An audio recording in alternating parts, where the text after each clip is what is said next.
Esta semana se ha aprobado en el Senado, ayer se ha aprobado en el Senado, una iniciativa que defendía el Partido Popular y que lo que pretende es proteger un poco a la flota que se encarga del verdel en el Cantábrico noroeste. Una iniciativa que se aprobaba en el Senado, además, señala el Partido Popular, con los votos en contra del Partido Socialista. La defendía el senador parlamentario Íñigo Fernández, que está aquí con nosotros esta noche. Hola Íñigo, ¿qué tal? Buenas noches. Buenas. No es la primera iniciativa ni la primera moción que defiendes en el Senado o que llevas al Senado con el tema este del verdel, la flota de artes menores, que, bueno, pues que es verdad que su subsistencia casi está un poco en peligro a cuenta del tema del verdel, ¿no? Pues sí, porque esa flota, hablamos de motoras, merluceras, barcos de 12 metros, de 14 hasta de 20 metros, con 2, 3, 4, 5 hombres a bordo, vive básicamente de dos campañas. El bonito, desde final de mayo hasta septiembre, bonito, que pescan mediante el método de cacea, y el verdel, que también pescan con anzuelo. Entonces, digamos que la reducción de la biomasa del verdel y la menor llegada de ejemplares a las costas del Cantábrico es dañina para todos, es dañina para esta situación es dañina para la flota de arrastre que pesca verdel, es dañina para el cerco, que tiene más dificultades para pescarlo, pero a última hora el cerco, los barcos de cerco tienen unos cupos, unas cuotas de captura de verdel muy reducidas que, mal que bien, las cubren. Y sobre todo su campaña es otra, su campaña es la anchoa, el bocarte, en lo que están ahora, y luego en verano el bonito a cebo vivo. Pero esta pequeña flota, no pequeña flota, es una gran flota, pero de barcos de menor tamaño, lo que llamamos artes menores o artes fijas o artes distintas del cerco y el arrastre, estos para ellos es determinante porque tenían 3 meses de faena, normalmente en marzo, abril, mayo, que pescaban verdel, que lo vendían bien, que cubrían cada día su cuota, y eso les permitía sobrevivir junto con la campaña del bonito, donde sus mayores ingresos se producen precisamente en las primeras mareas, porque como todavía no han ido los barcos grandes de cebo vivo, pues aunque un barco de estos vaya y traiga 1.500 kilos de bonito más pequeño pescado con el método de cacea, pues son los primeros bonitos, suelen tener más valor. Entonces, bueno, viven de estas dos campañas. Claro, una de ellas se les ha desmoronado y llevan 2, 3 años muy malos y este año es catastrófico. Pero fíjate, a pesar de que no es la primera vez que hablamos de esto ni contigo ni sí. en este programa, también pues con las cofradías, etcétera, pero ¿hay menos verdel o no llega el verdel al Cantábrico porque ya nos lo han pescado los del norte? Llega menos verdel porque hay menos verdel. Y hay menos verdel porque lo han pescado en el Mar del Norte. Entonces, ¿cuál es el problema y qué es lo que hemos planteado? El problema es que se ha detectado que la biomasa de verdel se ha reducido enormemente estos últimos años y los científicos recomiendan que en todas las aguas de Europa no se pesque más allá de 500 millones de kilos. De tal manera que el Consejo de Ministros de Pesca de la Unión Europea ha acordado una reducción de la cuota de pesca de verdel o sarda, caballa del Atlántico, por parte de los países ribereños que forman parte de la Unión Europea. Pero no todos forman parte de la Unión Europea. El Reino Unido se salió y sobre todo Groenlandia no entró nunca, Islandia no entró nunca, Islas Feroe tampoco y sobre todo Noruega. Entonces, lo que nosotros decimos es que ¿de qué sirve, a efectos de la preservación del recurso, que España baje su cuota de 28 millones de kilos a 22, que además no se están pescando, porque no llega hasta aquí? No llega cantidad suficiente como para agotar esa cuota, pero en todo caso, ¿de qué sirve que España baje de 8 millones a 22 si luego Noruega, como quiera que no pertenece a la Unión Europea, dice yo no me veo obligado por los acuerdos que adopta la Unión Europea, me hago una autoasignación de cuota y pesco lo que me da la gana? De tal manera que el año pasado la cuota que se autoasignó Noruega fue 235 millones de kilos, hablamos de que España baja su esfuerzo pesquero de 28 a 22, pero Noruega se autoasigna una cuota de 235 y acabó pescando 300 millones. Noruega pescó 300 millones de kilos, Islandia 160 millones de kilos, Islas Feroe, 140 millones de kilos. Groenlandia, 80 millones de kilos. ¿Qué estamos haciendo? Se han sobrepasado los 900 millones de kilos el año pasado y este año seguimos igual. Nuestra propuesta, ¿qué es? Que este asunto, junto con otros, porque no solo es este, también hay un problema con unas cuotas de bacalao en un archipiélago del Mar del Norte, que afecta a barcos gallegos y guipuzcoanos, pero sobre todo el tema del verdel, de la caballa del Atlántico. Nosotros decimos, efectivamente, Noruega no pertenece a la Unión Europea. Pedimos que se haga un esfuerzo por alcanzar un acuerdo para la gestión del recurso con Noruega, que se desarrolle un reglamento que existe en la Unión Europea desde el año 2012, por el cual se pueden establecer sanciones a otros países si no se llegan a acuerdos en la gestión de los recursos. El reglamento ya existe. El reglamento ya existe, pero habría que desarrollarlo mejor. Uno, vemos, es decir, planteamos la bonanza, la ventaja, lo satisfactorio que sería alcanzar un acuerdo de pesca con Noruega. Dos, instamos a desarrollar el reglamento. Y tres, decimos con claridad que si no se llega a un acuerdo para la explotación del recurso de la caballa del Atlántico con Noruega, se establezcan reducciones en las cuotas de importación de pescado para el consumo humano por parte de la Unión Europea. Fíjate, el 57% del pescado que exporta Noruega tiene como destino los mercados de la Unión Europea. Te iba a preguntar, porque entiendo que te habrás empapado del tema, precisamente eso. ¿Qué leches hace Noruega con tantos kilos de donde lo exporta? Bueno, porque, lo comen. Pero bien, bueno, kilos, ¿no? es una gastronomía muy basada en el pescado, pero también la española. Pero sobre todo lo venden... O las Islas Feroe, ¿qué hacen con todos esos kilos las Islas Feroe? Lo compramos nosotros. Venderlo a Europa. Entonces lo que yo digo es, no puede ser que se esté sobreexplotando ese pescado en el Mar del Norte, que da lugar a que cuando llega la época del año en que se acerca el Golfo de Vizcaya a las costas del Cantábrico para desovar, para reproducirse, llegue menos. Porque y aquí es el mismo verdel que va bajando. Es el mismo stock, es el mismo... El mismo pez. Sí, y sobre todo los mismos ejemplares son migratorios. En unas épocas del año viven en las zonas del Mar del Norte, como el bonito vive en el Mar de los Sargazos el resto del año, viene aquí en verano, es decir, se mueven. Entonces, ellos pescan lo que quieren, no se atienen a cuotas de reparto de la Unión Europea, ese pescado está maltratándose, no llega aquí, nuestros pescadores no lo pueden pescar porque llega en muy baja cantidad, y sin embargo nosotros lo compramos a Noruega y a Islas Feroe para nuestro consumo. Pues nuestra propuesta es, si no hay acuerdo, reduzcamos las cuotas de importación de pescado de Noruega a la Unión Europea con el fin de forzar un acuerdo. Porque de lo contrario, esa flota de la que hablábamos, la flota de artes menores, va a desaparecer. Va a desaparecer porque es insostenible mantener un barco y a tripulantes a bordo todo el año con una única campaña, que sería la del bonito. Y esto es lo que hemos pedido. Esto, yo recuerdo que te lo pregunté la última vez que estuviste aquí, que yo no sé si fue en noviembre. En noviembre se debatió este tema. Porque presentasteis una moción similar a esta, no incluíais lo de, bueno, pues... El reglamento. Si Noruega no se atiene a un convenio o a un acuerdo o a negociar, pues chapémosle nosotros la puerta. Pero en ese momento recuerdo que yo te preguntaba, claro, esto realmente solo afecta prácticamente a España, ¿no?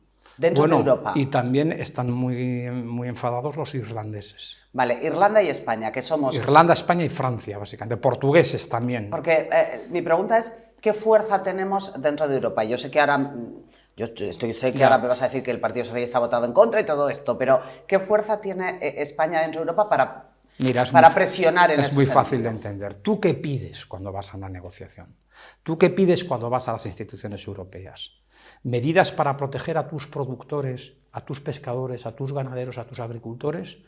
¿O vas a Europa a pedir como prioridad del Gobierno de España que en los debates europeos, en las instituciones europeas, se pueda usar el catalán? Es que en esto estamos, es que desgraciadamente en esto está este país, en sacrificar a sus sectores productivos. Pero al margen de este discurso que te lo compro, Íñigo, pero es que es verdad. Te pido otro. Me refiero, ¿tú crees que En Europa importa bastante poco la flota de artes menores de Porque España importa muy poco. España importa muy poco en Europa. Ese es el tema, España importa muy poco y las cosas que pedimos son ridículas y los asuntos que llevamos a las negociaciones, es decir, lo dice el ministro, dice, la prioridad del gobierno de España ante la Unión Europea es que se pueda usar el catalán en los debates de las instituciones europeas. Bueno, pues cosa que además no le aceptan porque hay cientos de lenguas regionales en distintos países de Europa y aquello sería un guirigay.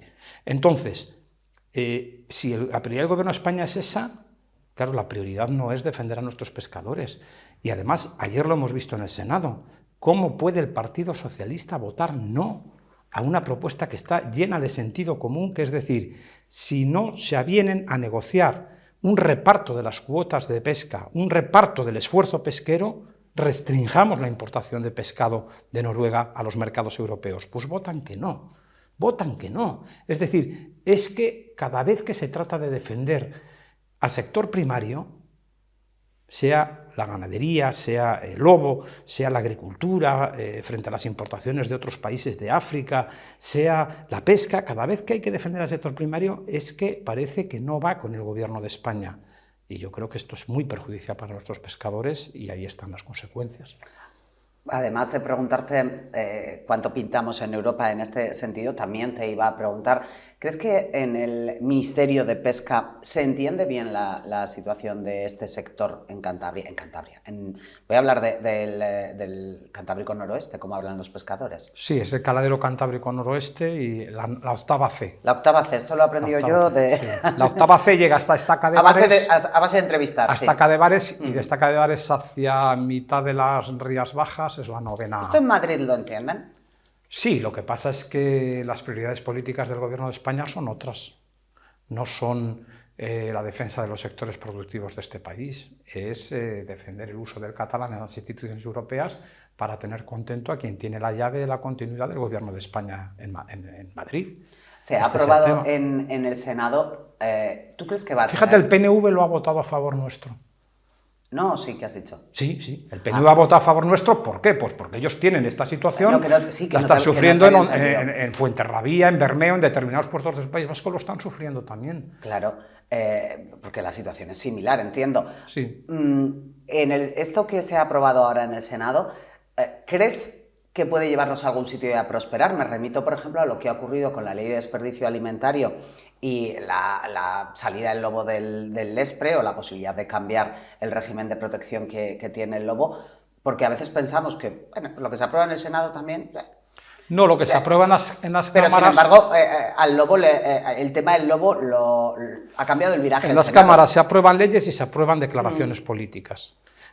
Si es una ley es de obligado cumplimiento. Tú no tienes manera de establecer mediante una ley una negociación europea. Lo que le estás dando un toque de atención al gobierno de España es decirle, hay aquí un problema, no estáis haciendo nada por solucionarlo, la solución pasa por algo parecido a lo que estamos proponiendo nosotros, tened en cuenta esto y defender a nuestros sectores productivos, en este caso a los pescadores.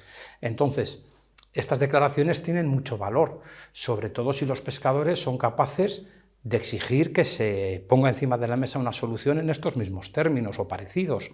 Entonces, bueno, al final el gobierno tendrá que tomar nota de esto, o habrá que cambiar de gobierno, que igual es mucho más seguro. ¿Cuánto tiempo llevas hablando de este asunto con los pescadores? Porque, bueno, tú eres de Santoña, de pescado algo sabrías, pero entiendo que para esto habrás tenido también que charlar con ellos. ¿Qué te dicen? Que están muy preocupados porque la flota de artes menores desaparece. Si no se soluciona esto, no va a poder aguantar muchos años. Esa flota va a desaparecer. Es un auténtico tema de supervivencia, de auténtica supervivencia de esa flota. Y desde luego estos días, que son los propios de la costera del Verdel, y no hay verdeles en la mar, y están viniendo con 4 verdeles a bordo porque no encuentran pescado en la mar, pues desde luego están muy preocupados y te lo hacen saber cada vez que estás con ellos. Yo al muelle en Santoña suelo ir todos los días que estoy, y claro, no eres ajeno al problema. Y bueno, yo creo que esa es un poco también la función que tiene que tener un senador, en este caso un parlamentario, es decir, lo que tú escuchas en la calle, las preocupaciones que tú ves, lo que tú palpas, llevarlo allí a las instituciones donde se producen los debates, si no, ¿para qué estamos? Es decir, creo que es una obligación nuestra, no es ningún mérito, es nuestra obligación defender a los pescadores de Cantabria en Madrid, que es lo que estamos haciendo. ¿Qué va a pasar? Pues que si no hacen nada, no vamos a parar. ¿Pero crees que van a hacer algo? Tienen que hacer algo. Tienen que hacer algo porque ese sector está llamado a desaparecer si no se arbitra alguna solución. Y desde luego a Noruega le tienen que poner en su sitio. Nadie quiere tener malas relaciones con nadie, pero no puede ser que estén pescando lo que les dé la gana, que estén arrasando ese recurso, que los demás no pesquen porque no lo hay y que encima les compremos el pescado para comerlo. Es decir, esto no puede ser. Esto tiene que tener una solución. Irlanda y Francia, que al parecer también pescan verdel dentro de la Unión Europea, ¿han dicho algo a este respecto en sus propios países? Van en esta línea que hemos planteado nosotros. Pero claro, a lo mejor el gobierno de Irlanda no tiene que tener como prioridad política en la Unión Europea que se hable catalán. Bueno, igual gaélico. No sé ahora mismo cómo está la situación política en Irlanda. Me pillas, ese es el idioma oficial de Irlanda. Pero lo que quiero decir es que a lo mejor hay gobiernos que defienden mejor a su gente que este gobierno de España, que tiene una única obsesión en la cabeza, que es sobrevivir un día más, al precio que sea, a costa de lo que sea, obligando a quien sea a los sacrificios que sean. Es decir, a lo mejor hay otros gobiernos que son más responsables y defienden a su gente mejor que el nuestro, que lo único que defiende es la causa de la continuidad de Pedro Sánchez en la Moncloa, a pesar de haber perdido las elecciones. ¿Tú confías en lo que puedan hacer en Francia o en lo que puedan hacer en Francia o en Irlanda? Pedro Sánchez ya sé que no confías, entonces me ahorro esa parte. ¿Confías en lo que en la presión que pueda hacer Francia o Irlanda dentro de la Unión Europea? Sí, yo creo que Francia es un país muy, muy importante en la Unión Europea y que Irlanda también está muy afectado por esto, también Portugal. Hay barcos portugueses faenando aquí en la octava C y yo creo que solo falta que España se ponga las pilas y que por una vez decidan salir en defensa de los pescadores, a quienes siempre, normalmente, el Partido Socialista, cuando ha estado en el gobierno, ha dado la espalda, sobre todo últimamente con este gobierno que está rendido a otro tipo de intereses que no tienen nada que ver con lo que le preocupa a los ciudadanos españoles. ¿Qué tal el resto de cosas como senadoriño? ¿En qué otros asuntos andas ahí preparando cosas? Ando muy metido en el área de internacional, asuntos exteriores, asuntos iberoamericanos, Unión Europea. También esto también me ha permitido llevar a la Comisión de la Unión Europea este mismo tema en otra ocasión. Yo creo que eso tuvo lugar en el mes de junio. Y bueno, pues por un lado y por otro. Estamos yo en mi caso, muy activo en el tema de la situación de Venezuela, donde definitivamente allí aquello es una dictadura. Tenemos 450.000 venezolanos viviendo en España. Van a venir muchísimos más porque aquello es irrespirable, aquello camina definitivamente al modelo cubano. Y yo creo que España tiene unos lazos y unos compromisos con Iberoamérica que tiene que atender y España tiene que tener algunos objetivos en su política exterior y en su política iberoamericana, como es la defensa de las libertades, de la democracia y del Estado de Derecho. Hoy la situación en Venezuela es terrible. Fíjate, hemos presentado una moción que debatiremos el día 24, porque ahora mismo hay entre los 2.000 presos políticos que hay en Venezuela, que están presos nada más que por manifestarse en las calles pidiendo al gobierno que se respetara el resultado electoral del proceso que tuvo lugar el 28 de julio pasado. Hay 2.000 personas, entre ellos 10 españoles. Y tampoco el gobierno de España parece que esté dispuesto a hacer nada en defensa de los españoles. Son 10 y ayer han detenido a uno más, 11. Entonces, también creemos que ahí no está a la altura el gobierno de España. Parece que pesa más los intereses personales y particulares de Rodríguez Zapatero, que inexplicablemente se dedica a blanquear una dictadura como es la de Venezuela, que la posición de España en defensa de las libertades, la democracia y el Estado de Derecho en Iberoamérica. En estos temas andamos también. la guerra de Ucrania, en fin, todos estos temas que tienen que ver, bueno, que además nos afectan muy directamente, ¿no? Porque el mundo actual, este mundo global, hace que cada vez todos los problemas estén más entrelazados y ahora mismo, por ejemplo, tenemos encima de la mesa la necesidad de que España incremente los recursos que destina a los gastos de defensa, porque parece que se nos acaba el paraguas norteamericano que venía protegiéndonos a toda la Europa occidental desde 1945, hace 80 años, ya han dicho hasta aquí hemos llegado. No vamos a gastar los norteamericanos un 8% del PIB en gastos de defensa para que España gaste el 1,2%. Y ahí tenemos un buen problema, debido también a la debilidad del gobierno de España, porque parte del gobierno no está de acuerdo con esto y la mayoría de los socios que apoyan a Sánchez tampoco. Entonces no acabamos de saber qué va a pasar con esto, pero yo creo que en la Unión Europea se están encendiendo las alarmas. La guerra de Ucrania exige que Europa se implique en la defensa de la integridad territorial de ese país y sobre todo en la defensa del derecho de Ucrania a plantear su futuro sin la necesaria injerencia y tutela de los rusos. Y ahí tenemos en juego, pues, a lo mejor nuestras libertades futuras, porque a nadie le gustan las armas, a mí desde luego no me gustan, no he tenido un arma en mis manos en mi vida, aborrezco cualquier tipo de violencia, de armas, etcétera, pero a veces las libertades, los modelos sociales, la democracia, se pueden defender armándote y defendiéndote, para no tener que usarlo, que es lo ideal, para no tener que usarlo, pero lo que no puedes es estar indefenso cuando tienes enfrente a un autócrata como Putin, que ahora mismo está avasallando Ucrania, pero en cualquier momento puede decidir invadir países de la Unión Europea como Estonia, Letonia, Lituania o otros de la vecindad como es Moldavia. Íñigo, estaremos pendientes de qué recorrido tiene este instar al Gobierno, que es lo que habéis aprobado en el Senado con el tema del verdel, que lógicamente te invitábamos por ello, que es algo que aquí en la zona oriental de Cantabria nos afecta y mucho. Íñigo Fernández, senador parlamentario, muchísimas gracias por habernos visitado esta noche, que sé que la agenda está apretada. Gracias. Gracias a vosotros. Un alto en el camino y ahora enseguida continuamos. Hasta ahora.